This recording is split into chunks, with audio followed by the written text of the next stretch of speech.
కుటుంబంలో మనం ఏ విధంగా కృతజ్ఞత అనేది చూపించాలి అనే విషయాన్ని నేర్చుకోబోతున్నాం. కుటుంబంలో భార్య, భర్త, పిల్లలు ఉన్నప్పుడు ప్రతి దినము మనము భార్యాభర్తలు ఎప్పుడు కూడా దేవుని యొక్క ధ్యానంలో పెరుగుతూ ఉన్నప్పుడు పిల్లలు ఆటోమేటిక్గా ఏమైపోతారు? పిల్లలు కూడా దేవుల్లో ఎదగటానికి ఇష్టపడతారు. నాడు తల్లిదండ్రులే దేవుల్లో ఎదగనప్పుడు పిల్లల్ని నడిపించగలరా? నడిపించలేము. ప్రతిదినము మీరు చూడండి, మన పట్ల దేవుడు చేసినటువంటి మేలును బట్టి మనము అనుకుంటూ ఉన్నప్పుడు పిల్లలు కూడా వింటారు. వినరా? వింటారు. తల్లిదండ్రులుగా మాట్లాడుకుంటూ ఉన్నప్పుడు, తల్లిదండ్రులు దేవుని గురించి మాట్లాడుతున్నప్పుడు బిడ్డలు ఏం చేస్తూ ఉంటారంటే ఖచ్చితంగా పరిశీలన చేస్తారండి. అలా పరిశీలన చేసినప్పుడు ఎందుకు వీళ్ళు ఈ విధంగా ప్రార్థన చేస్తున్నారు, ఈ విధంగా దేవుని దగ్గర అడుగుతూ ఉన్నారు, ఈ విధంగా ఉంటూ ఉన్నారు అనే విషయాలు వీళ్ళు చూసినప్పుడు తల్లిదండ్రుల్ని ఆటోమేటిక్గా పిల్లల హృదయాలలో దేవుడు జ్ఞాపకం వస్తూ ఉంటాడు. కానీ ఇప్పుడు వచ్చినటువంటి సమస్య ఏంటంటే కుటుంబాల్లో ఎక్కువగా కూడా నెమ్మదిలేనటువంటి జీవితాలు, ఒకరికొకరు మాటలు ఉండవు, సంబంధాలు ఉండవు, ఇంకా కుటుంబంలో ఏదో ఒకటి సమస్యల్లో ఉంటూ దాదాపుగా పిల్లలు కూడా ఆ భక్తి కలిగినటువంటి జీవితంలో వెళ్ళలేకపోతున్నారు. అది ఎవరిని బట్టి అంటే కుటుంబంలో ఉండే భార్యాభర్తలను బట్టే. నిజం. అయితే మనం చూసినప్పుడు చాలా కనీసం ఈ మాసం, ఈ నెల మొత్తం కూడా మనం కృతజ్ఞత కలిగి ఉండాలి, కృతజ్ఞత కలిగి ఉంటే ప్రయోజనాలు అంటే ఇలాంటి విషయాలు చాలా విషయాలు మనం నేర్చుకున్నామండి. ఈరోజు కూడా మనము ఒక 3 విషయాలు, దేవుని చిత్తం అయితే మనము 3 విషయాలు మనం ఈరోజు నేర్చుకోబోతాం. కుటుంబంలో మొదటగా మాదిరి అనేది చూపించాలి. రెండోది శిక్షణ అనేది చాలా ఇంపార్టెంట్. మూడోది ఏంటంటే పట్టుదల కలిగి ఉండాలి. మొదటిది ఏంటి? కుటుంబంలో మాదిరి కలిగి ఉండాలి. రెండోది శిక్షణ అంటే బోధించడం. మూడోది ఏంటంటే పట్టుదల కలిగి ఉండాలి. ఈ 3 మనకున్నప్పుడు ఆ కుటుంబం ఖచ్చితంగా ఆశీర్వదింపబడదండి. నాడు చాలా కుటుంబాలలో ఆశీర్వాదానికి పాత్రలు కాలేకపోతున్నారంటే ప్రధానమైనటువంటి కారణం ఏంటంటే, ఎందుకు? మన జీవితాలలో ప్రథమ స్థానాన్ని మనం దేవునికి ఇవ్వకపోవడం. అంటే దేవుడు మన పట్ల చేసినటువంటి మేలులకి మనం కృతజ్ఞతలు చెల్లించలేకపోవడమే. అయితే ఒక భక్తుడు ఒక మాట అంటూ ఉన్నాడు. చూడండి ఒకసారి మనం చూసినప్పుడు కీర్తన గ్రంథం 23వ కీర్తన 6వ వచనంలో ఇక్కడ ఒక భక్తుడు దావీదు గారు ఒక అద్భుతమైనటువంటి మాటను అంటున్నాడండి. 23వ కీర్తన 6వ వచనం, నేను బ్రతుకు దినములన్నీ కృపాసోమములే నా ఎంట వచ్చును, చిరకాలము యెహోవా మందిరములో నేను నివాసము చేసేదను.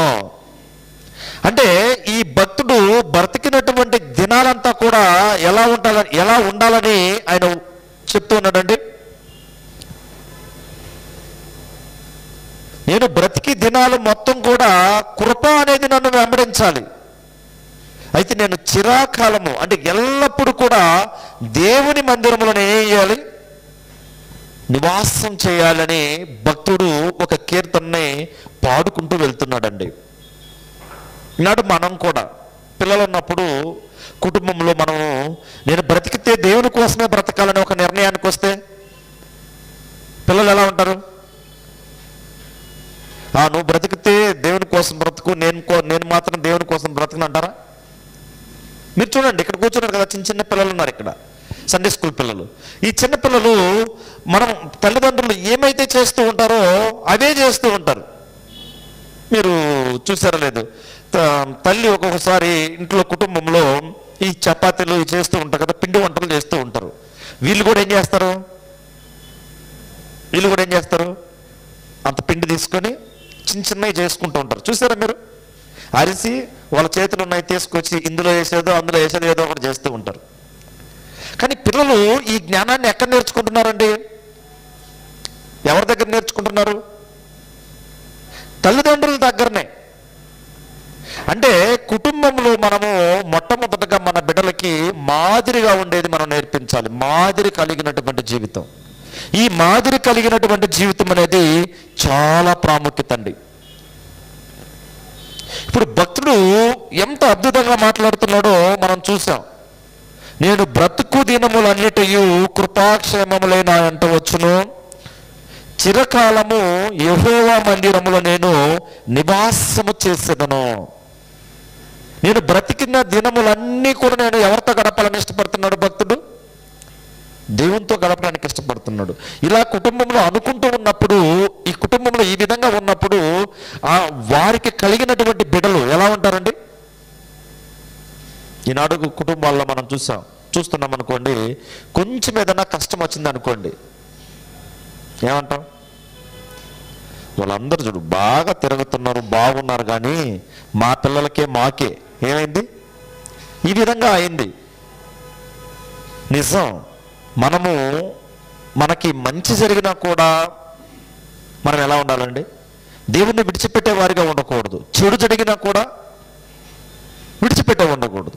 ఇదే దావీదు గారి యొక్క కుమారుడు చనిపోతాడండి. బెర్షెబాకు పుట్టినటువంటి కుమారుడు చనిపోయినప్పుడు దావీదు గారు ఏం చేస్తారు? చనిపోయినాడని తెలిసిన తర్వాత స్నానం చేసి కొత్త బట్టలు కట్టుకొని భోజనం వడ్డించమన్నప్పుడు అక్కడ ఉన్నటువంటి వాళ్ళు అడుగుతారు, నీకు చింత లేదా?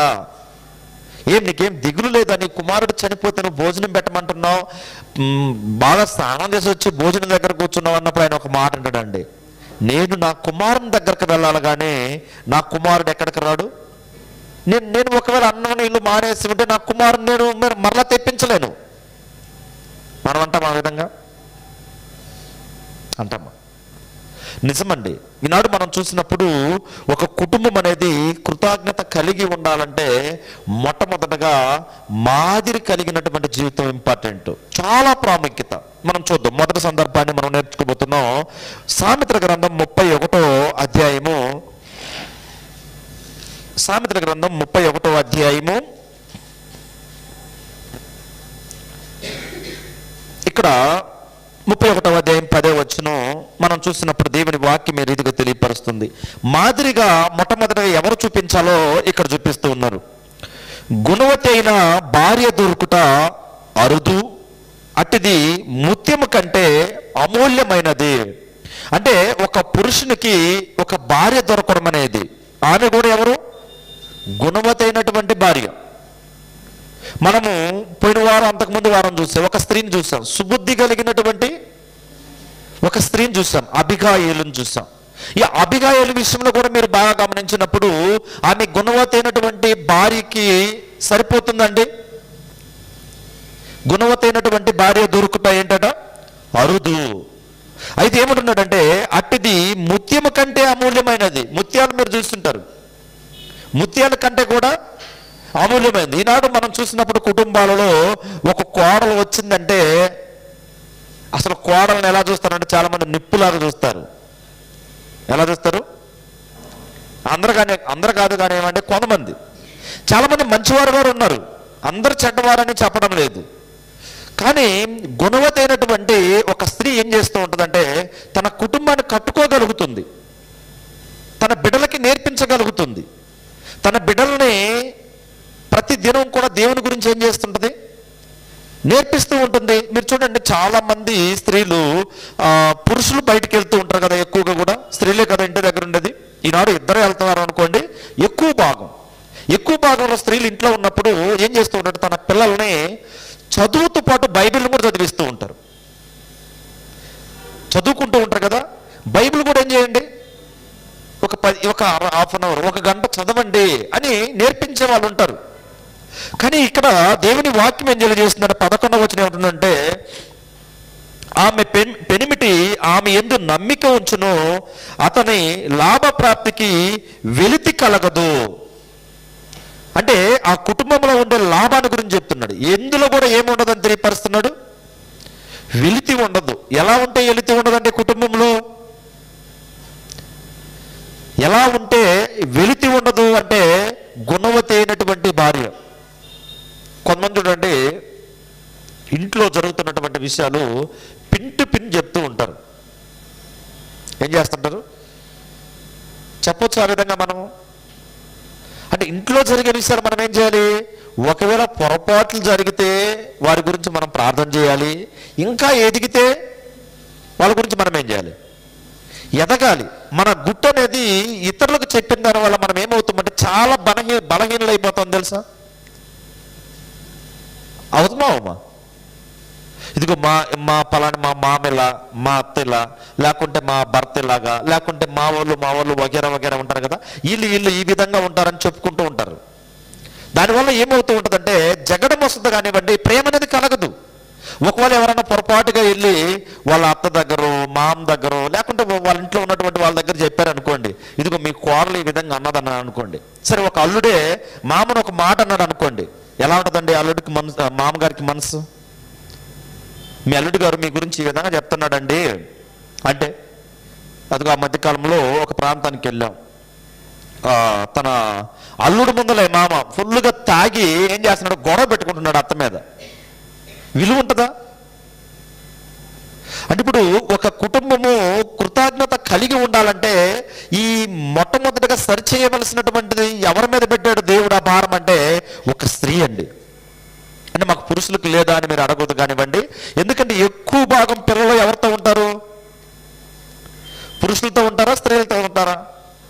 తండ్రితో ఉంటారా, తల్లితో ఉంటారా? పిల్లలు తల్లితోనే ఎక్కువ ఉండేది. తల్లిలో ఉన్నటువంటి గుణాలు ఎక్కువగా కూడా పిల్లలు నేర్చుకుంటూ ఉంటారు.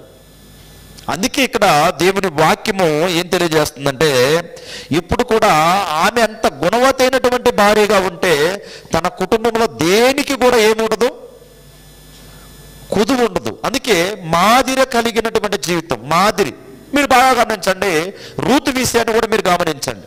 రూతు విషయంలో కూడా మనం పరిశీలన చేసినప్పుడు ఆ రూతు గారు కూడా మీరు చూడండి, తన అత్త పట్ల మాదిరి కలిగినటువంటి జీవితాన్ని జీవించగలిగిందా? మాదిరి చూపించిందండి రూతు? చూపించిందా, చూపించలేదా? కనీసం ఆమెను విడిచి కూడా వెళ్ళాల. చివరిగా ఒక మాట అంటారు చూడండి, అక్కడ ఋతు గ్రంథంలో, మనం అక్కడ వెళ్ళబోవడం లేదు కానివ్వండి, మరణం తప్ప నిన్ను నన్ను ఏది విడతీయకూడదు అంటూ ఉంటుంది. ఏంటి? మరణం తప్ప నిన్ను నన్ను కూడా ఏది విడదీయకూడదు. ఇప్పుడు రూతు గారికి మరలా వివాహమయ్యి పిల్లలు పుట్టినప్పుడు ఆ పిల్లల్ని ఎంత అద్భుతంగా పెంచి ఉంటుందండి. చెప్పుకోదా? మేము ఈ ఊరు వచ్చాం, మా అత్తగారితో వచ్చాం, మామగారు చనిపోయారు, భర్త చనిపోయాడు, అయినా మరలా భర్తనిచ్చి ఇలా గొప్ప కుటుంబంగా రూతుది నిలబడిందంటే ఎంత కృతజ్ఞత కలిగి ఉంటుందండి దేవుడి పట్ల. ఉండదా? ఉంటుందా, ఉండదా?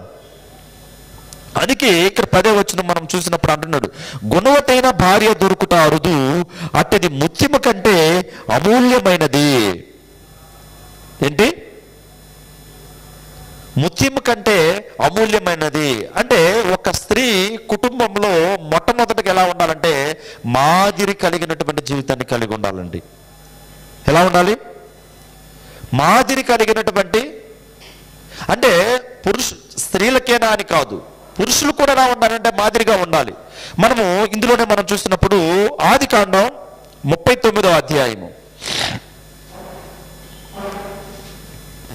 చూడండి. ఆదికాండం 39వ అధ్యాయంలో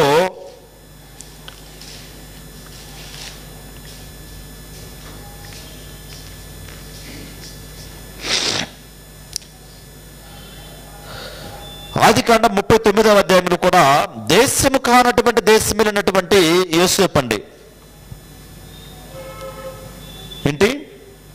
దేశము కానటువంటి దేశం కానటువంటి దేశంలో వెళ్ళినటువంటి యోసేపు ఎంత తోడై ఉన్నాడండి దేవుడు యోసేపుకి. యోసేపుకి అంత తోడై ఉండటానికి ప్రధానమైనటువంటి కారణం ఏంటంటే మాదిరి కలిగినటువంటి జీవితం. ఏంటి? మాదిరి కలిగినటువంటి జీవితం. మీరు చూసినప్పుడు 39వ అధ్యాయము 3వ వచనాన్ని మనం ధ్యానం చేసినప్పుడు దేవుని వాక్యం ఈ రీతిగా తెలియపరుస్తూ ఉంటుంది. యెహోవా అతనికి తోడయుండుననియు అతడు చేసినదంతయు అతని చేతిలో యెహోవా సఫలము చేసిననియు అతని యజమానుడు చూచినప్పుడు, యజమానుడు అంటే దేశంగా ఉన్నటువంటి దేశంలో వెళ్ళినటువంటి యోసేపు యజమానుడు ఏం గమనించాడండి? అక్కడికి వెళ్ళినటువంటి తీసుకెళ్ళినారు కదా, అమ్మేశారు కదా. ఈ అమ్మేసి కొనుక్కున్నటువంటి ఆ పోతీఫర్ ఇంట్లోకి వెళ్ళినప్పుడు ఆ యజమానుడు యోసేపు పట్ల ఏం గమనించాడు? ఆయన యొక్క యథార్థతని, అంటే మాదిరి కలిగినటువంటి జీవితాన్ని ఆయన యజమానుడు గమనించాడు. అలా గమనించబట్టే మనం చూసినప్పుడు 5వ వచనాన్ని మనం చూసినప్పుడు అంటున్నాడు, అతడు తన ఇంటి మీదను తనకు కలిగిన దంతటి మీదను అతని విచారణకర్తగా నియమించిన కాలము మొదలుకొని యెహోవా యోసేపు నిమిత్తము ఆ ఐగుప్తీని ఇంటిని ఆశీర్వదించును. యెహోవా ఆశీర్వాదము ఇంటిలోనేమి పొలములోనేమి అతనికి కలిగిన సమస్తము మీదను ఉండెను. అంటే యోసేపు పోతీఫర్ ఇంటి దగ్గరికి వెళ్ళిన తర్వాత ఆ కుటుంబము ఏ విధంగా ఆశీర్వదింపబడిందో చూడండి. ఈనాడు మనం కూడా ఏదో ప్రాంతాన్ని విడిచి ఏదో ప్రాంతానికి వచ్చాం, ఎక్కడో ఉన్నటువంటి వాళ్ళం ఏదో ప్రాంతానికి వచ్చాం. మనల్ని బట్టి మన కుటుంబం ఆశీర్వదింపబడుతుందా అంటే, మనల్ని బట్టి మన చుట్టుపక్కల వాళ్ళు ఆశీర్వదింపబడుతున్నారా అంటే, మనల్ని బట్టి ఇతరులకి ఒక్కరికైనా మనము వాక్యాన్ని సత్యవాక్యాన్ని చెప్పగలుగుతున్నామా అంటే. యోసేపు చూసారా, దేశంగా ఉన్నటువంటి దేశం వెళ్ళాడు, అక్కడ ఉన్నటువంటి యజమాని కుటుంబం ఆశీర్వదింపబడింది. ఎందులో ఆశీర్వదింపబడిందండి? పొలములోనేమి, ఇంకా అతనికి కలిగినటువంటి సమస్తము, అంటే సమస్తం అంటే తన కుటుంబంలో ఉన్నటువంటి సమస్తము ఆశీర్వదింపబడింది. ఎప్పుడు ఆశీర్వదింపబడింది? యోసేపు వాళ్ళ గృహానికి వెళ్ళినప్పుడు, వాళ్ళ గృహానికి వెళ్ళినటువంటి యోసేపు ద్వారాగా తన కుటుంబము ఆశీర్వదింపబడింది. అది అందుకే ఇక్కడ మనం చూసినప్పుడు 21వ వచనం, అయితే యెహోవా యోసేపునకు తోడై ఉండి, 39వ అధ్యాయము ఆదికాండం 21వ వచనం, అయితే యెహోవా యోసేపునకు తోడై ఉండి అతని యందు కనికరపడి అతని మీద చెరసాల యొక్క అధిపతికి కటాక్షము కలుగునట్లు చేసెను. చెరసాల అధిపతి ఆ చెరలోనున్న ఖైదీలనందరిని యోసేపు చేతికి అప్పగించెను. వారు అక్కడ ఏమి చేసిరో అదంతయు అతడే చూచుచుండువాడాయను. అంటే అక్కడ మరలా యోసేపుని తీసుకెళ్లి జైల్లో వేసినప్పుడు ఆ జైల్లో కూడా అధికారిగా ఎవరిని పెట్టారండి? వాళ్ళందరిని చూసుకునే విధంగా యోసేపుని పెట్టాడు దేవుడు. అది ఎంతగా ఆశీర్వదించాడు అంటే, ఇప్పుడు మొదటగా ఒక కుటుంబము కృతజ్ఞత కలిగి ఉండాలంటే ఏం చూపించాలంటే మాదిరి అనేది చూపించాలి పిల్లలు. మాదిరి అనేది మన జీవితంలో మనం కూడా అంతే, ప్రాంతం విడిచి ప్రాంతం వచ్చినటువంటి వాళ్ళమే. అయితే మన కుటుంబంలో ఇక్కడ ఉన్నటువంటి పరిస్థితుల్లో మనం ఏం చూపించగలగాలి? మాదిరి చూపిస్తామా? కుటుంబంలో మాదిరి అనేది ఉంటుందా? అసలు మాదిరి అంటే ఏంటి అని అడుగుతారు కొంతమంది. ఈనాడు మనం చూసినప్పుడు ప్రాంతం వెళ్ళినటువంటి యోసేపు అంత గొప్పగా ఆశీర్వదింపబడటానికి ప్రధానమైనటువంటి కారణం ఏంటంటే, ఇదిగో ఉన్నటువంటి ప్రాంతాన్ని విడిచి వేరే ప్రాంతానికి వెళ్ళినప్పుడు మాదిరి చూపించగలిగాడు. వాళ్ళ పట్ల ఎలా ఉన్నాడండి? విధేయత చూపించగలిగాడు. అందుకే దేవుడు ఏం చేశాడంటే అతన్ని అన్ని విషయాలలో ఆశీర్వదించాడు. ఎన్ని విషయాలలో? 1, 2, 3 ఏమి చెప్పలేమండి ఆ విషయంలో. అన్ని అన్నప్పుడు సమస్తము కూడా అన్నాడు. అన్ని విషయాలలో కూడా ఆశీర్వదింపబడ్డారు. ఈనాడు మొదటిది ఏంటంటే మనం నేర్చుకున్నటువంటిది, మనం ఒక కుటుంబం నుంచి, ఒకవేళ స్త్రీలు అనుకోండి, కుటుంబాన్ని నుంచి కుటుంబానికి వెళ్ళినప్పుడు ఇక ఆ కుటుంబంలో ఎలా ఉండాలంటే మాదిరి కలిగి ఉండాలి. తన భర్త ఎడలు కావచ్చు, తన కుటుంబం ఎడలు కావచ్చు, అత్తమామల ఎడలు కావచ్చు, అందరి ఎడల మనం మాదిరి కలిగి ఉన్నప్పుడు మనం ఖచ్చితంగా ఆశీర్వదింపబడతామంటే ఆశీర్వదింపబడతాం. ప్రాంతం కానటువంటి ప్రాంతానికి వెళ్ళినటువంటి యోసేపే, జనం కానటువంటి జనం దగ్గరికి వెళ్ళినటువంటి యోసేపే, అసలు మనుషులు ఎవరో తెలియనటువంటి వాళ్ళ దగ్గరికి వెళ్ళినటువంటి బానిసగా వెళ్ళినటువంటి యోసేపే ఆ దేశంలో ప్రధానమంత్రి ప్లేస్లో దేవుడు నిలబెట్టాడు యోసేపుని. కారణం మాదిరి కలిగినటువంటి జీవితం అంటే. అయితే రెండోది మనం చూసినప్పుడు రెండో విషయాన్ని మనం పరిశీలన చేసినప్పుడు ఏంటంటే, ఇక్కడ శిక్షణ అనేది చాలా ప్రాముఖ్యత. అంటే బోధించడం ఏంటి? శిక్షణ అనేది చాలా ప్రాముఖ్యత. అంటే కుటుంబంలో దేవుడు మన పట్ల చేసినటువంటి మేలులకి మనం ఏం చేస్తూ ఉంటామంటే చెప్పుకుంటూ ఉంటాం. ఇదిగో ఈరోజు మనం ఆహారం తింటున్నామంటే కారణం ఎవరు? మన పిల్లలు చెప్తాం, ఆ విధంగా చెబుతాం. అయితే ప్రతి దినం కూడా చెప్పాలి. వాళ్ళకి ప్లేట్లోకి ఆహారం వేసి ఇచ్చినప్పుడు ఏం చెప్పాలంటే ఈ విధంగా సమృద్ధి అయినటువంటి ఆహారం మనం తింటున్నామంటే కారణం ఎవరు? నిజం, ఈనాడు చాలా కుటుంబాలలో నెమ్మది లేకపోవడం కారణం ఏంటంటే బోధించుకోవడం లేకపోవడమే. బోధన అనేది, శిక్షణ అనేది లేదు, చెప్పుకోకపోవడమే. ఈ చెప్పుకున్నప్పుడు ఏమవుతూ ఉంటుందంటే పిల్లలకి ఆ కష్టార్జితం తెలియదు. ఏం తెలీదు? మనము ఎప్పుడైతే పిల్లలకి చెప్పుకోమో అలా చెప్పుకోనప్పుడు పిల్లలకి ఆ కష్టం ఉంటుందా, ఆ కష్టం అంటుంటాం కదా, ఆ కష్టం పిల్లలకు తెలియదు. అది తెలియనప్పుడు వాళ్ళకి ఆ విలువలు కోల్పోతారండి. మీరు బాగా గమనించినప్పుడు ఇక్కడ సమూయేలు మొదటి గ్రంథంలో కూడా మనం చూసినప్పుడు ఒక హన్నా ఉంటుందండి. మీకు అందరికీ బాగా తెలుసు ఎవరు? హన్నా. హన్నా విషయంలో సమూయేలుని పెంచే విషయంలో ఎలా బోధించిందండి చూడండి. ఒక వాక్య భాగం చూసి మనం ఇందులోకి ముందుకు వెళ్దాం. రెండోది, శిక్షణ అనేది చాలా ప్రాముఖ్యత అనేది నేర్చుకోబోతుంటున్నాం. సామెతల గ్రంథం 15వ అధ్యాయము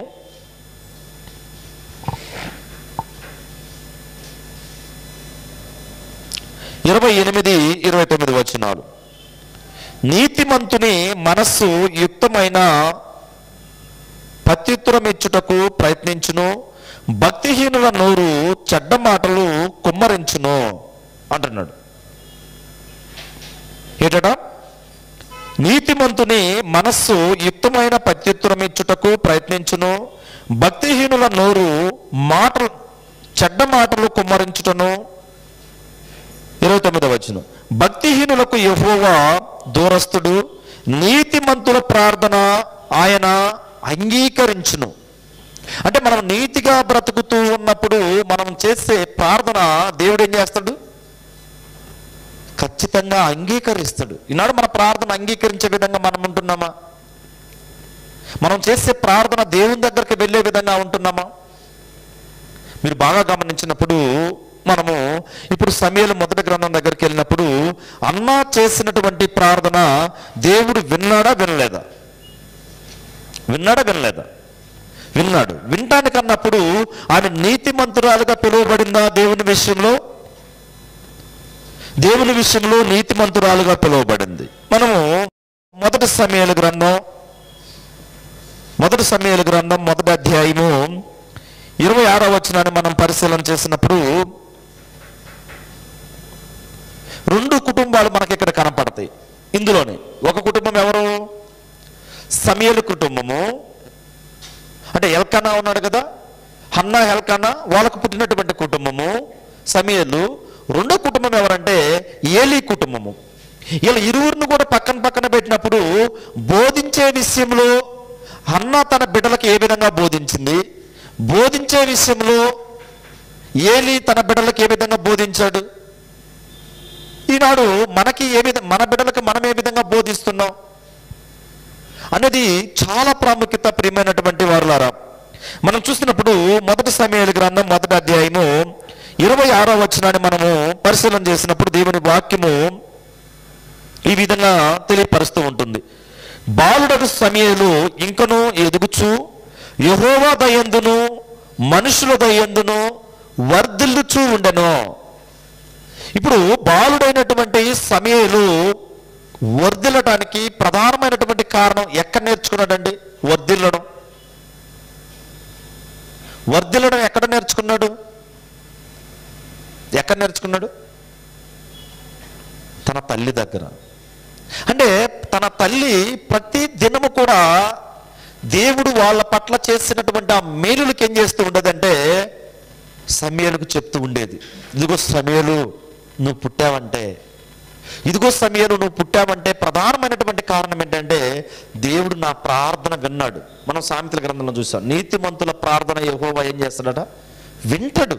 ఇప్పుడు నీతిమంతురాలుగా ఉన్నటువంటి ఈ హన్నా ప్రార్థన వచ్చేసి ఈయన ఏం చేశాడంటే, దేవుడు ఏం చేశాడంటే విన్నాడు. ఆ విన్నటువంటి సంగతి ప్రతి దినము కూడా సమూయేలుకి శిక్షణ. రెండోది అదే కదా మనం నేర్చుకోబోతున్నాం, శిక్షణ అంటే బోధించడం. ఈ ప్రతి దినము కూడా చెప్పుకునేదండి. వాళ్ళు విన్నాడో లేదో అని కాదండి. ఈనాడు మనం చెప్తూ ఉంటాం, మా బిడ్డలకు మేము చెప్తూ ఉన్నాం కానీ వాళ్ళు వినరండి, అంతేనా? మేము మా వరకు అయితే మేము చెబుతూ ఉన్నాం కానీ వినడం లేదంటూ ఉంటారు. కానీ ఒకరోజు కాకుండా ఒకరోజు ఖచ్చితంగా వింటాడండి, వింటారు. అమ్మాయి కావచ్చు, అబ్బాయి కావచ్చు, మనం చెప్పేది మాత్రం ఏంటి? మన కర్తవ్యం. ఇప్పుడు హన్నా మీద పెట్టినటువంటి బాధ్యత ఏంటి? దేవుడు సమూయేలుకి నేను నీ పట్ల చేసిన మేలుని నువ్వు బోధించు అని చెప్పాడు దేవుడు. కానీ మీరు బాగా పరిశీలన చేసినప్పుడు అక్కడ పుట్టక ముందే సమూయేలు పట్ల ఎలా ఉండాలో నిర్ణయాలు ఎలా తీసుకున్నదంటే, తల్లి ఒక మగ బిడ్డను నువ్వు ఇచ్చావంటే ఈ బిడ్డను నేను ఎక్కడ పెంచుతాను? నీ మందిరంలోనే పెంచుతాను తండ్రి. ఆ బిడ్డని ఇస్తా, ఆ బిడ్డను నీ సేవ కోసమే, నీ కోసమే అన్నది. ఈనాడు చాలా మంది చూడండి, నీ కోసమే అనుకున్న వాళ్ళందరూ కూడా వెనక్కి వెళ్తున్నారు ఇప్పుడు. అదేనా? ఫస్ట్ ఎలా ఉంటుంది మాటలు? ఇక దేవుడి కోసమే, సేవ కోసమే అంటారు, ప్రార్థన కూడా రారు. తన బిడ్డల ప్రార్థన కూడా పంపించరు. కారణం ఏంటి? మనం ఎప్పుడైతే మనం తీసుకున్నటువంటి నిర్ణయం ఎలా ఉంటుందంటే, ఒకరోజు తీసుకునేది కాదండి ఇది. నేను లాస్ట్ టైం కూడా మీకు చెప్పాను, ఒక బిడ్డలు అందరూ 3 ఆడబిడ్డల తర్వాత ఒక మగబిడ్డ పుట్టినప్పుడు ఆ మగబిడ్డ పుట్టక ముందు ఆ తల్లి అనుకున్నదట, పుడితే ఏంటి సేవ కోసమే, నాకు కానీ మగబిడ్డని ఇస్తే ఆ బిడ్డని నీ సేవ కోసమే అన్నాడు. మరి ఏ రోజు చర్చికి పోయినాడు కాదు, నిజం. చర్చికి పోమనే టైం లేదంటాడు, చాలా బిజీ షెడ్యూల్ అంటాడు, నిజం.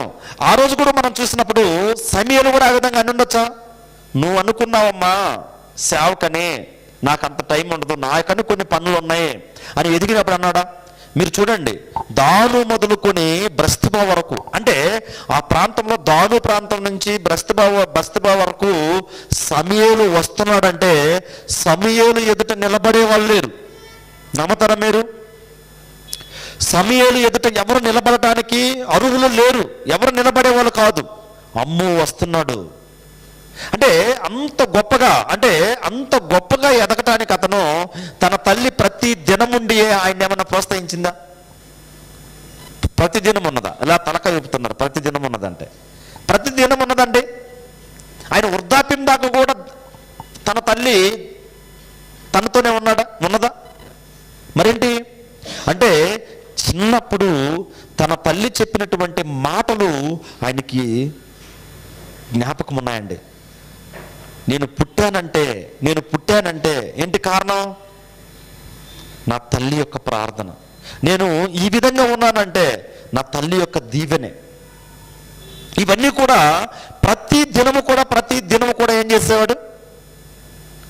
ప్రతి దినము కూడా ఆయన తన తల్లి చేసినటువంటి ప్రార్థన కావచ్చు, తన తల్లి చెప్పినటువంటి మాటలు కావచ్చు, ఆయన ఏం చేస్తున్నాడట చూడండి. మరలా మనం చూసినప్పుడు 2వ అధ్యాయం 26వ వచనం, బాలుడగు సమూయేలు ఇంకనూ ఎదుగుచు యెహోవా దయందును మనుషుల దయందును వర్ధిల్లుచూ ఉండెను.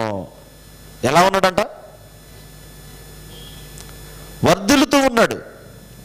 అంటే అంత గొప్పగా వర్ధిల్లటానికి ప్రధానమైనటువంటి కారణం ఏంటి? సమూయేలు అంత గొప్పగా ఎదగడానికి ప్రధానమైనటువంటి కారణం తన తల్లి చెప్పినటువంటి బోధన ఉంది కదా, శిక్షణ. ఆ శిక్షణలో పెరగలిగాడు పిల్లలు. ఈనాడు మన బిడ్డలు కూడా అంతే, వాళ్ళు వింటారో వినరో, ఖచ్చితంగా మనం ఏం చేయాలంటే చెప్పే బాధ్యత, ఆ బాధ్యత ఎవరి మీద పెట్టాడు దేవుడు? తల్లిదండ్రులుగా మన మీద పెట్టాడు. తల్లిదండ్రులుగా మన మీద పెడితే మనమే ఎలా ఉంటారు? కొంతమంది భార్యతో మాట్లాడరు, భర్తతో మాట్లాడరు, దగ్గర ఉంటారు కానీ మాట్లాడుకోరు. పిల్లలు అది చూసి ఏం నేర్చుకుంటారు? మా అమ్మ మా నాన్న మాట్లాడుకోరు, అయితే నేను కూడా మాట్లాడకూడదు, ఇదే నేర్చుకుంటారు పిల్లలు. కానీ మీరు బాగా గమనించినప్పుడు మొదటి పేజీలో మీరు చదువుకుని ఇంటికి వెళ్ళాక చదవండి. మొదటి సమయాల గ్రంథం మొదటి అధ్యాయం చదువుతున్నప్పుడు దాదాపు ఏడుస్తూ కూర్చుంటుందండి. అన్న నాకు పిల్లలు లేరండి, నేను గొడ్రాల్ని, అయితే నా పరిస్థితి ఏంటని ఏడుస్తూ ఉన్నప్పుడు తన భర్త ఎంత ఆదరిస్తాడో చూసారా మీరు? తన భర్త అయినటువంటి ఎల్కానా అసలు ఓదార్స్తురు. మీరు భయపడద్దు, దేవుడు ఖచ్చితంగా ఇస్తాడు. మరలా ఆ బిడ్డనిచ్చిన తర్వాత కూడా ఆమె తన బిడ్డను తీసుకెళ్లి దేవుని దగ్గర ఏలి దగ్గర విడిచిపెడుతూ ఉన్నప్పుడు, ఆ విడిచిపెట్టినప్పుడు తన భర్త ఒక్క మాట కూడా మాట్లాడలేదండి. నీ ఇష్టమమ్మా, నువ్వు దేవుని కోసం కదా అనుకున్నావు, ఆ బిడ్డని దేవుని కోసమే ఇచ్చేసి. ఇవన్నీ కూడా సమూయేలుకి చాలా జ్ఞాపకం. చిన్న వయసు నుంచే పాలు మాన్పించినప్పటి దగ్గర నుంచి కూడా సమూయేలుకి ఇవన్నీ కూడా ఎక్కడున్నాయి? తన హృదయంలో ఉన్నాయి. తన హృదయంలో ఉండబట్టి అంత గొప్పగా ఏం చేశాడు ఆయన? ఎదగలిగాడు. ఈనాడు మనం కూడా అండి మన బిడ్డలకి బోధించే విషయంలో శిక్షణ ఇచ్చే విషయంలో మనం ఏం చేయాలంటే ఖచ్చితంగా మన బిడ్డలను కూర్చోబెట్టి మనం చెప్పుకోగలగాలి. చిన్నపిల్లలప్పుడే మనం ఏం చేయాలి? ఇది అక్కడ కూర్చున్న చిన్న పిల్లలు, అలాంటి చిన్న పిల్లలప్పుడే చెప్పినప్పుడు వాళ్ళు ఎదుగుతూ ఉన్నప్పుడు ఏమవుతుంటే ఆ మాటలు గుర్తు వస్తూ ఉంటాయి. ఏదైనా పొరపాటు చేయాల్సినటువంటి స్థితి వచ్చినా కానీ అలాంటి స్థితిలో పొరపాటుగా పక్కకి వెళ్ళరు. అయ్యో మా అమ్మ కష్టంలో, మా నాన్న కష్టంలో నేను బ్రతుకుతూ ఉన్నాను, ఇంత గొప్పగా నేను ఎదిగానంటే అది నాది కాదు, ఎవరిది మరి? మా తల్లిదండ్రుల యొక్క ఆశీర్వాదమే అనేది బిడ్డలు మర్చిపోరండి. ఒకరోజు కాకుండా ఒకరోజైనా వాళ్ళు ఖచ్చితంగా జ్ఞాపకం పెట్టుకుంటారు. దేవుళ్ళు ఏం చేస్తారు? వాళ్ళు ఎదగతారు. ఈనాడు కుటుంబంలో ఆ విధంగా చెప్పకనే ఎక్కువగా కూడా ఏమవుతూ ఉంటారంటే బిడ్డలు విధానంలో ఉండవలసినటువంటి విధానంలో ఉండలేకపోతూ ఉంటారు. కానీ సమూయేలు మీరు చూడండి, సమూయేలు పెద్దవాడైపోయాడు. కనీసం ముసలితనంలో కూడా తన తల్లి చెప్పినటువంటి మాటలను విడిచిపెట్టల. ఈనాడు పిల్లలు కూడా ఎలా ఉన్నారంటే తల్లిదండ్రులు ఏదైనా చెప్పారనుకోండి తిరస్కరిస్తూ ఉంటారు. నువ్వేంది మాకు చెప్పేది, నువ్వు చెప్పకుండా మాకు తెలీదా? అంతే కదా, నువ్వు చెప్పకుండా మాకు తెలీదా, నువ్వు బాగుండు. తల్లిదండ్రులకు బుద్ధి చెప్పే బిడ్డలు ఉన్నారు. ఇది మరీ ఆశ్చర్యం. తల్లిదండ్రులకి ఏం చేస్తుంటారు?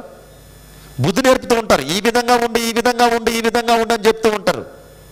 అంటే తెలియనటువంటి తల్లిదండ్రులకు చెప్పడం మంచిదే, కానీ అన్ని జ్ఞానం తెలిసినటువంటి తల్లిదండ్రులకి వాళ్ళు చెప్పే ఆ శిక్షను మనం ఏం చేయాలంటే ఖచ్చితంగా లోబడి ఉండాలండి. మీరు ఇజ్రాయేల్ ప్రజల దగ్గర కూడా మీరు చూసినప్పుడు నువ్వు భూమి మీద దీర్ఘాయుష్మంతుడిగా ఉండాలంటే ఏం చేయాలంట? మొదటగా నీ తండ్రిని నీ తల్లిని ఏం చేయి? ఎదిరించు అన్నాడా? ఏం చేయమని చెప్తుంది? సన్మానించు, విధేయత చూపించు. వాళ్ళు చూపించే ఆ విధేయత మీరు బాగా గమనించినప్పుడు మరలా కూడా చెప్తున్నాను, ఈ సమూయేలు గారు తన తల్లిదండ్రుల యొక్క దీవెన ఆయన్ని వెంటాడిందా? ఎక్కడికి వెళ్ళినా కూడా సమూయేలుకి అంత మనం అంటుంటాం కదా, అంత రెడ్ మార్క్ అంటే చెడ్డ పేరు కొంచెం కూడా లేదండి.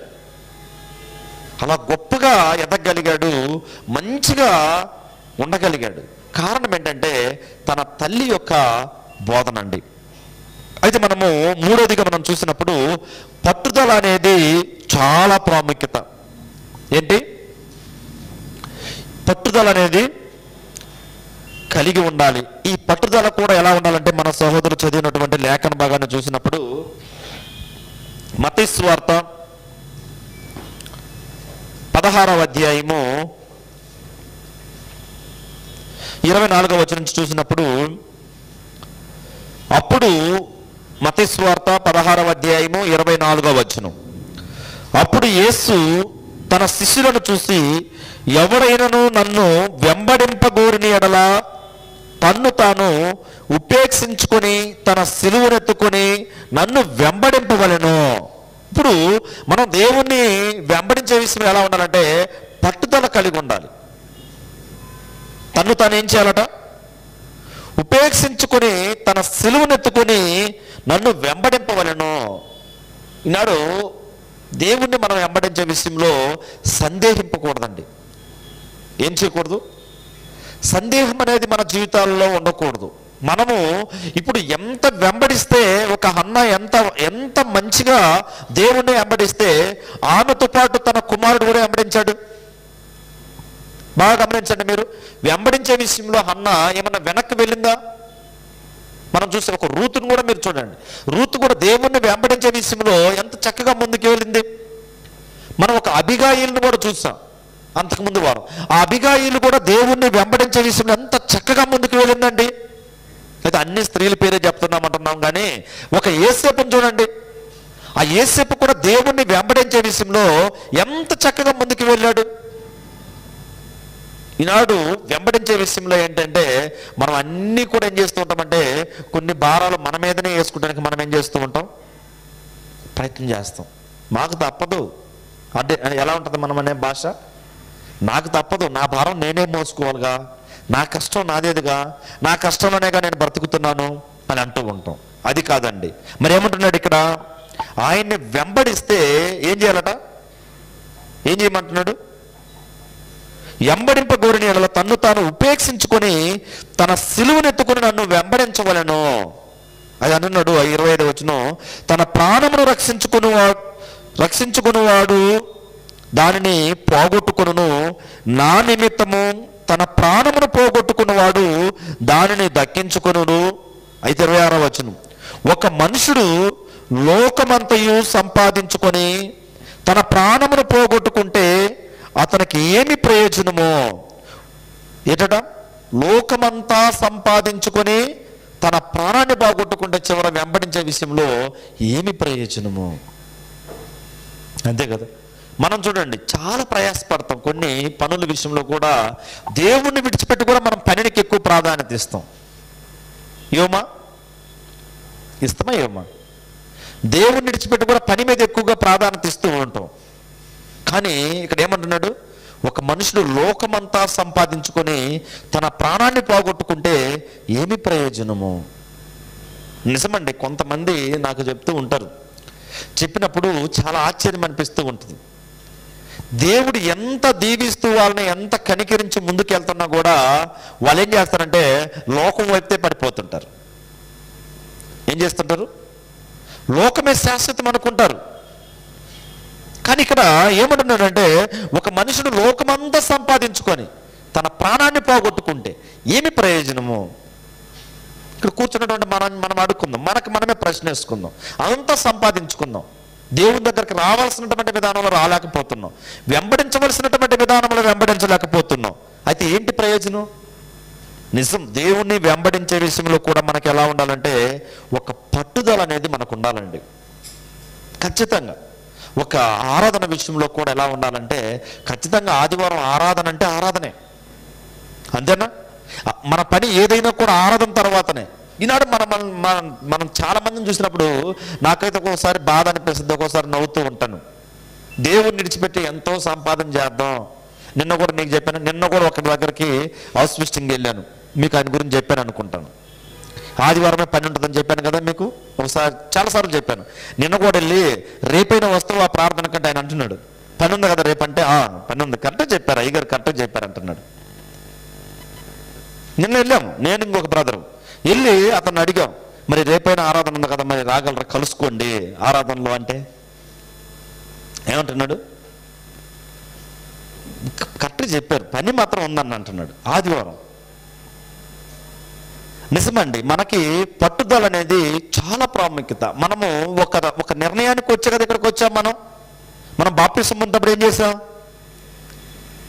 మనము బాప్తిసం పొందుతున్నప్పుడు ఏం చేసాం, ఒక దేవుని దగ్గర మనము ఒప్పుకోలు తీసుకున్నాం కదా, నిబంధన చేసామా మనము దేవునితో, తండ్రి మరణం దాకా నీకేం చేయను, నేను దూరం అవును.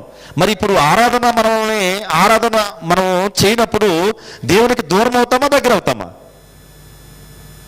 దూరం అవుతామా దగ్గర అవుతామా? దగ్గర అవుతామా? దగ్గర అవుతామా దూరం అవుతామా? కనీసం నిజంగా సంపాదన అంటే కనీసం ఆరాధన కూడా విడిచిపెట్టి వెళ్ళిపోయే వాళ్ళు ఉన్నారు. బాప్టిజం తీసుకున్న వాళ్ళు, మరి బాప్టిజం తీసుకొని దేవుళ్ళు ఎదుగుతూ చక్కగా పిల్లలు కలిగినటువంటి వారు, పిల్లలు కలిగి భార్య భర్త పిల్లలు అలాగా చేస్తుంటే, ఒకవేళ హన్న ఆ విధంగా చేస్తుంటండి, తన సమయాలను ఆ విధంగా పెంచగలిగేదా? పట్టుదలతో పెంచగలిగేదా? కనీసం ఆరాధన కూడా లెక్కలేదండి మనుషులకి. నాడు చూస్తుంటే చాలా ఆశ్చర్యం అనిపిస్తుంది. అయ్యో వీళ్ళు బాప్టిజం పొందారండి అనిపిస్తూ ఉంటుంది. అయితే ఇక్కడ మనము పరిశీలన చేసినప్పుడు ఒక మనిషి లోకమంతా సంపాదించుకుని తన ప్రాణాన్ని పోగొట్టుకుంటే ఏమి ప్రయోజనమో ఏమంటున్నాడు? 26వ వచనం చూడండి. ఒక మనుషుడు లోకమంతయు సంపాదించుకొని తన ప్రాణమును పోగొట్టుకుంటే అతనికి ఏమి ప్రయోజనమో, ఒక మనుషుడు తన ప్రాణమునకు బదులుగా నేమి ఇవ్వగలడు?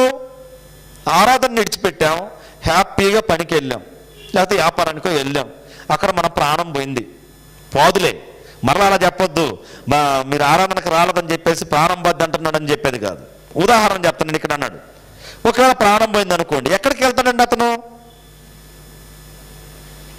వాళ్ళు ఎక్కడికి వెళ్తారు? దేవుడు రాణిస్తాడా? నిజం బాగా గమనించండి. లోకమంతా సంపాదించుకోవడము మంచిదని కాదు దేవుడు ఇక్కడ చెప్పడం. సంపాదించుకోవడం, దేవుని కంటే ఎక్కువ సంపాదించి దేవుణ్ణి విడిచిపెట్టి దేవునికి దూరమయ్యి నువ్వు సంపాదించిందంతా కూడా ఏమైపోద్ది? అదే కదా జరిగింది నోవాహు దినముల్లో కూడా.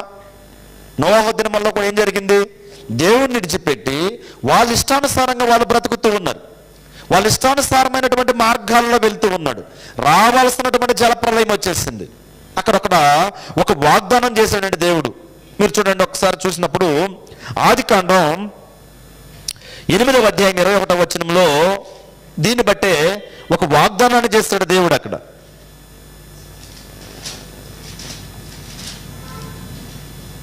ఆదికాండం 8వ అధ్యాయము 21వ వచనం ఇలా అన్నాడు, అప్పుడు యెహోవా ఇంపైన సువాసన నాగ్రించి ఇక మీదట నరులను బట్టి భూమిని మరలా శపించను. ఎందుకనగా నరుల హృదయాలోచన వారి బాల్యము నుండి చెడ్డది. దేవుడు ఏమంటున్నాడు? నరుల యొక్క హృదయ ఆలోచనలు ఎలా ఉంటాయంటే బాల్యం నుంచి చెడ్డగా ఉన్నవి. అయితే ఉన్నది, నేను ఇప్పుడు చేసిన ప్రకారంగా ఇక సమస్త జీవులను సంహరింపను. భూమి నిలిచి ఉన్నంత వరకు వేదకాలమును, కోతకాలమును, శీతోష్ణములను, ఏసవి శీతాకాలములను, రాత్రింబవులను ఉండక మానునని తన హృదయములో అనుకొనెను. అంటే దేవుడే తన హృదయంలో నొచ్చుకున్నాడండి జలప్రలయం వచ్చిన తర్వాత. కారణం ఏంటంటే పట్టుదలతో నా దగ్గరకు వస్తారు మనుషులు. పట్టుదలతో వచ్చిన తర్వాత వాళ్ళ అవసరాలు తీరిన తర్వాత ఏం చేస్తారండి? దేవుణ్ణి ఖచ్చితంగా విడిచిపెట్టి దూరం అవుతున్నారు అనేది ఇక్కడ నేర్పించారు. అందుకే చెప్పాడు, నేను ఇక నాశనం చేయను. కానీ వీళ్ళకి ఏం చేశాడట? ఒక తీర్పు దినం అనేది పెట్టాను. అందుకే మనం ఇప్పుడు నేర్చుకుంటున్నటువంటి వాక్య భాగం ఏంటంటే, కుటుంబంలో కృతజ్ఞత కలిగి ఉండాలంటే ఒక నోవాహును తీసుకోండి. ఎంత కృతజ్ఞత కలిగి ఉన్నాడు? వాడు తయారు చేశాడు, తన బిడ్డలకు చెప్పుకున్నాడు. వాడు తయారు చేశాడు, తన భార్యకి చెప్పుకోగలిగాడు. వాడు తయారు చేశాడు, చుట్టుపక్కల ఉన్నటువంటి వారికి చెప్పారు, కానీ వాళ్ళు ఎవరు నమ్మల. దాదాపు 120 సంవత్సరాలు ప్రయాసపడ్డాడండి. వాడ సిద్ధంగా ఉంది, రండి రక్షణకి రండి రండి రండి అంటే వాళ్ళు ఇదే మాదిరిగా వ్యాపారం అని, పని అని, వగేరా వగేరా ఉంటాయి కదా, వాళ్ళ పనుల్లో వాళ్ళు వెళ్ళిపోయారు. వెళ్ళిపోతుండగానే ప్రపంచం అంతా కూడా దేవుడు ముంచేశాడు. ముంచేసినప్పుడు ఎక్కడికి వెళ్ళుంటారండి వాళ్ళందరూ కూడా? ఎక్కడికి వెళ్తారు? ఈనాడు కూడా చూడండి, చాలా మంది ఆరాధన విడిచిపెట్టి బయట వెళ్తున్నటువంటి వాళ్ళందరూ పరిస్థితి చూడండి ఎలా ఉంటుందో. ఎలా ఉంటుంది? తన బిడ్డలకి ఏం సంపాదించగలరు? తన బిడ్డలకి ఏమి నేర్పగలరండి? తన బిడ్డలను దేవుళ్ళు ఏ విధంగా పెంచగలరు చెప్పండి? మనమే ఉన్నాం అనుకోండి, పనికి వెళ్ళిపోయామనుకోండి, నా బిడ్డలకి నేనేం చెప్పగలను? దేవుని గురించి చెప్పగలనా? రేపు ఇప్పుడు చిన్న బిడ్డలు ఉంటారు. ఆ బిడ్డలు ఏమి నేర్చుకుంటారు? ఆదివారం వస్తే చక్కగా ఎక్కడికి వెళ్ళాలి? ఎక్కడికి వెళ్ళాలి? వ్యాపారానికి వెళ్ళాలి, లేకుంటే పనికి వెళ్ళాలి. అదే నేర్చుకుంటారు బిడ్డలు. నిజం, ఈనాడు చాలా మంది కుటుంబాల్లో వచ్చిన సమస్య ఏంటంటే దేవుడు వారి పట్ల చేసిన మేలును తలపోసుకోవడం లేదు. అంటే ఆయన చెప్తున్నాడు, మీరు నా దగ్గరకు వస్తే మీ సిలువను ఎత్తుకుని నా దగ్గరకు రండి అంటున్నాడు. ఇప్పుడు ఎత్తుకుని వెళ్ళడం లేదు, మాటలు మాత్రం ఆయన దగ్గరికి వెళ్తున్నాయి. అలా వెళ్ళబట్టి ఏమవుతుంటుందండి? అలా వెళ్ళబట్టి ఏమవుతుంది? నిజమైనటువంటి ఆశీర్వాదాలకు మనం పాత్రలు కాలేకపోతున్నాం. అందుకే దేవుడు మనల్ని ఏం చేస్తూ ఉన్నాడంటే, మీ కుటుంబంలో మీరు కృతజ్ఞత కలిగి ఉండండి. మీ బిడ్డలకు ఏం చేయండి, మీ పట్ల నేను చేసిన మేలులు చెప్పండి. ఇప్పుడు హన్నాను ఒకవైపు పెట్టండి, యోసేపు గారిని ఒకవైపు పెట్టండి. వాళ్ళు తన కుటుంబాన్ని ఏ విధంగా దీవించే విధంగా చేశాడండి దేవుడు. ఒక హన్నా సమూయేలు పట్ల ఎన్ని మేలులు చేయగలిగాడంటే, ఆయన దేవుని పక్షాన నిలవబడగలిగాడంటే ఎవరండి కారకురాలు సమూయేలుకి? తన తల్లి. మరి తన తల్లికి ఆనాడు పనులు లేవా? ఆ యెరూషలేం ప్రాంతాలలో ఉన్నటువంటి దినాలలో పనులు లేవా? ఉన్నాయా లేవా? ఇప్పుడు యోసేపు ఎందుకు వెళ్ళాడు? పోతిఫర్ ఇంట్లో చక్కగా పనికి వెళ్ళాడు. పనే చేసుకుని తన పాటికి తను ఉంటే దేవుడు అంత ఆశీర్వదించేవాడా? కాదు. ఆయన అక్కడ పంపించిన ఉద్దేశం ఏంటో గమనించుకున్నాడు. ఈనాడు మనం కూడా అంతే. మనల్ని దేవుడు వేరే దూర ప్రాంతంలో ఉన్నటువంటి మనము ఈ కేరపురం ప్రాంతానికి పంపించడానికి దేవుని పట్ల మనకంటూ ఒక ఉద్దేశం ఉంది. మనం అనుకుంటాం ఏదో బ్రతకడానికి వచ్చామని. కాదు కాదు, బ్రతకటానికే దాంట్లో విశేషంగా మనల్ని చూపిస్తున్నాడు. చూపించడం కదా దేవుడు. ఇది వరకు ఉన్నటువంటి మన జీవితం చూడండి, ఇప్పుడు చూడండి. బాప్తిస్మం పొందిన తర్వాత మన జీవితం దేవుడు ఎలాగ చూపిస్తున్నాడు అందరికీ. పొందక ముందు ఏ విధంగా చూపిస్తున్నాడండి? ఇదిగో పలానోళ్ళు అండి, అమ్మో పలానోళ్ళు భక్తి పరులండి, అలా పేరు తీసుకొచ్చి మనకు పెట్టిందా? కారణం ఏంటి? మన తల్లిదండ్రులు మనకి నేర్పారా అంటే వాళ్ళకి అంతో ఎంతో జ్ఞానం ఉందో తెలియలేదు. అయితే దేవుడు మనల్ని పిలిచాడు. అయితే చివరగా ఒక వాక్య భాగాన్ని మనం చూసినప్పుడు ఎఫెసీయులకు రాసిన పత్రిక 4వ అధ్యాయము 23-24 వచనాలు మనం చూసినప్పుడు దేవుని వాక్యం ఈ రీతిగా తెలియపరుస్తూ ఉంటుంది. ఎఫెసీయులకు రాసిన పత్రిక 4వ అధ్యాయము 23-24 వచనాలు. మీ చిత్తవృత్తి యందు నూతన పరచబడిన వారై నీతియు యథార్థమైన భక్తి గలవారై దేవుని పోలికగా సృజింపబడిన నవీన స్వభావమును ధరించుకొనిడి అంటున్నాడు. వినడా? యథార్థమైనటువంటి భక్తి గలవారమై దేవుని పోలికగా సృజింపబడిన నవీన స్వభావం ఏం చేయండి? ధరించుకొనిడి. అంటే మనకి మంచి పట్టుదల కలిగి ఉండాలండి. మనం దేన్నైతే ధరించుకున్నామో, మనం ఎవరిని ధరించుకున్నాం? ఎవరిని ధరించుకోలేదా? క్రీస్తుని ధరించుకున్నాం. మనం క్రీస్తుని ధరించుకున్నటువంటి మనము క్రీస్తుకు కలిగి ఉన్నటువంటి ఆ పట్టుదల మనలో ఉండాలి. ఈనాడు కుటుంబంలో కృతజ్ఞత మనం కలిగి ఉండాలంటే మొదటిది ఏంటంటే మాదిరి కలిగి ఉండాలి. రెండోది ఏంటి? శిక్షణ. అంటే మన కుటుంబంలో మనం బోధించేవారిగా, బుద్ధి చెప్పేవారిగా ఉండాలి. మూడోది ఏంటంటే పట్టుదల కలిగినటువంటి వారిగా ఉండాలి. అలా ఉన్నప్పుడు మన కుటుంబము దీవింపబడుతూ మనమందరం ముందుకెళ్తాం. ఆ విధంగా మనమందరం ఉండాలని మిమ్మల్ని అందరినీ ప్రేమతో హెచ్చరిస్తూ నన్ను కూడా నేను హెచ్చరించుకుంటున్నాను. ఓపిక అయినటువంటి మీకు అందరికీ ప్రత్యేకమైన వందనాలు తెలియజేసుకుంటూ ఈ సమయాన్ని